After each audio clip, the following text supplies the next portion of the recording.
The Division has undergone several transformations since it first launched back in March, but the core shoot and loot setup remains an exhausting time sink that's both aggravating and exhilarating. Whether you're still smitten with its grindy loot system or surrendered to its bullet sponge enemies months ago, the game's first paid expansion, Underground, offers an enticing package that includes new gear sets, a third incursion, and an entirely new way to engage the game, Underground Operations.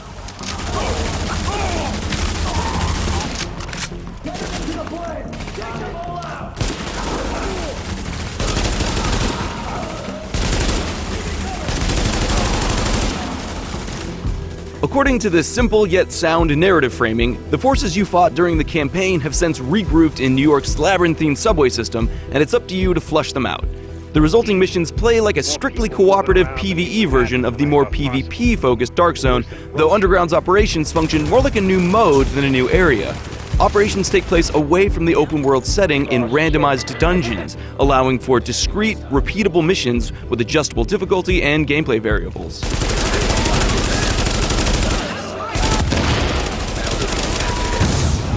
Despite being randomized, levels end up looking just as detailed as the desolate city above, with creepy lighting and believable destruction throughout.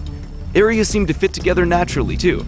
Though I encountered a few strange bottlenecks and began to recognize certain reused sections after several hours, I was consistently impressed with the variety of the level layouts.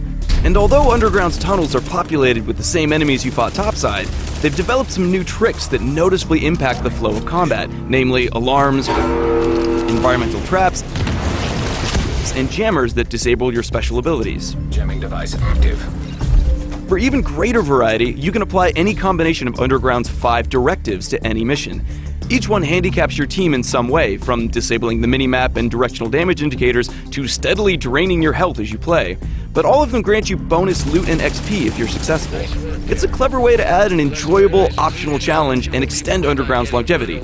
Unfortunately, Underground forces you to unlock new directives one at a time over the course of many, many hours.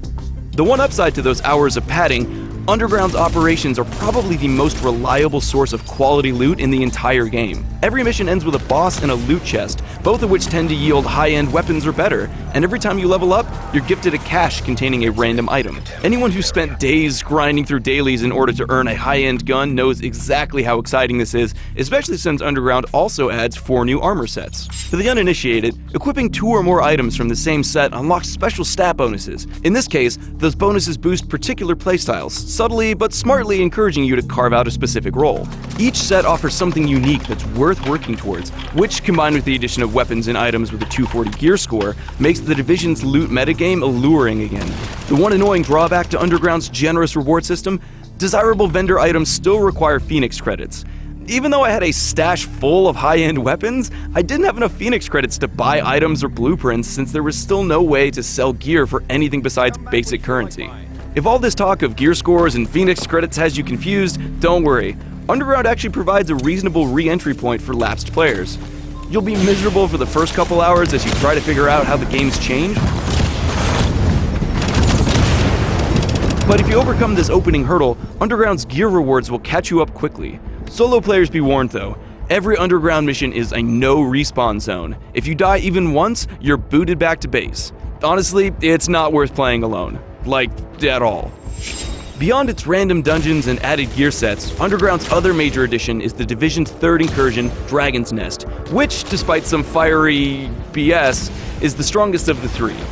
This time around, the usual grenade spam is also accompanied by stealthy, speedy RC cars that explode into flames and, if you're under 200 gear score, will probably down you in one shot.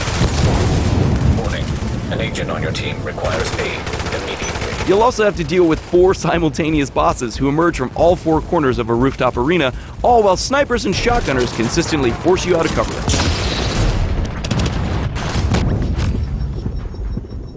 In a perverse way, however, the extreme challenge is a good thing. It forces your squad to work together and potentially makes all your loot hunting pay off.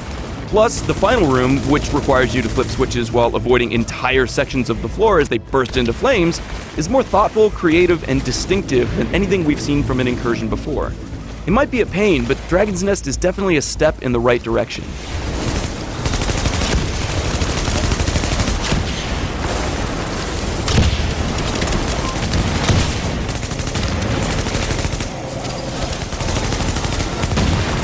In fact, the same could be said for Underground as a whole. The unnecessary leveling system might slow the fun, and solo players may suffer, but even agents diving back in after months away can now enjoy the new gameplay variations and pick-up-and-play nature of the 15 to 20-minute operations. Assuming they haven't burned out entirely, that is.